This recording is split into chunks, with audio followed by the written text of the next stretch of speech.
హరిపదానికి ఎగిన అభినయ అన్నమయ్య అంటూ టీటీడీ ఆస్థాన విద్వాంసుడు గరిమెళ్ల బాలకృష్ణ ప్రసాద్కి సంబంధించినటువంటి అంత్యక్రియలకు సంబంధించినటువంటి వార్తను హైలైట్ చేశారు. అయితే పేదలకు ఇచ్చిన ఇళ్ల స్థలాలు స్వాధీనం 50,000 మందికి ప్రత్యామ్నాయం చూపుతాం, అమరావతిని వరల్డ్ టాప్ 5 సిటీగా మార్చాలని శాసనసభలో మంత్రి పి నారాయణ స్పష్టీకరణ. 3 ఏళ్లలో రాజధాని రెడ్డి 64,721 కోట్లతో టెండర్లు, మరిన్ని రుణాల కోసం ప్రయత్నిస్తున్నామని వెల్లడన్నటువంటి వార్తని హైలైట్ చేశారు.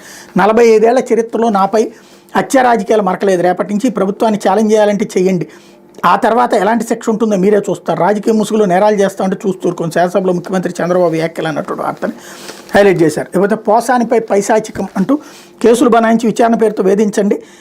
పోలీసులకు బాబు సర్కార్ ఆదేశం. పక్కా పన్నాగంతో 17 అక్రమ కేసులు ఫలించి న్యాయ పోరాటం నేడు జైలు నుంచి విడుదలయ్యే అవకాశం అంటూ సినిమాల్లో విలన్లు, వృద్ధులు, మహిళలు వేధిస్తూ పైశాచికానందం పొందుతున్నట్టు చూపిస్తారు. అక్రమ కేసులతో వేధిస్తున్న చంద్రబాబు సర్కార్ అదే రీతిలో రెడ్ బుక్ పైశాచికత్వాన్ని ప్రదర్శిస్తోంది. తాము బనాయిస్తున్న అక్రమ కేసులు ఎలాగో న్యాయస్థానం నిలబడవు కాబట్టి విచారణ పేరుతో వేధించాలని పోలీసులు పురిగొల్పుతోంది.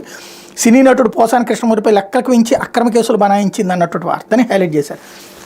కాకపోతే కథం తొక్కిన డ్వాక్రా యానిమేటర్లు అంటూ కూటమి సర్కార్పై ఆగ్రహం వ్యక్తం చేసిన విజయవాడ ధర్నా చౌక్లో